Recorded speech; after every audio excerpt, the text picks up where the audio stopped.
ওকে, এই অঙ্কটা কিভাবে করবো সেটা হচ্ছে তোমার এখানে যেটা আছে বলে যে 5 জন লোক 8 দিন একটি কাজ করতে পারে, এটা বৃহত্তর তৈরি আছে কি যদি প্রথম হচ্ছে লোক সংখ্যা, তারপরে কাজের পরিমাণ এবং সবশেষের সময় যদি আমি করি তাহলে লোক সংখ্যা হচ্ছে 5 জন, 1 অংশ 8 দিন করতে পারে, তাহলে 15 জন 3/4 অংশ কত দিন করবে, তাহলে এটা আমি ভাবতে পারি 4/4।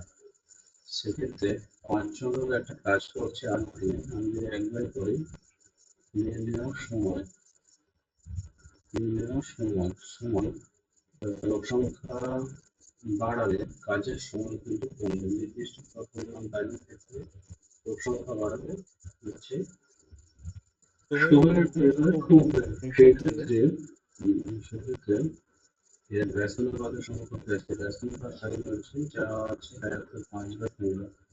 আবার এটা হচ্ছে তলা 4 থেকে বাদ দিয়ে যদি আমি ছোট বড় ব্যাপার ভাবি তাহলে হচ্ছে 4 ভাগ করতে 4 সময় লাগে, 3 ভাগ করতে আরো কম সময় লাগে, অর্থাৎ এই ক্ষেত্রে 4 থেকে 3 মানে কমছে, এক্ষেত্রে 8 থেকে কমছে, অর্থাৎ এগিয়ে পরিবর্তন একই, অর্থাৎ সরল সম্পর্ক বা সমানুপাত এক্ষেত্রে উল্টিয়ে দিচ্ছে।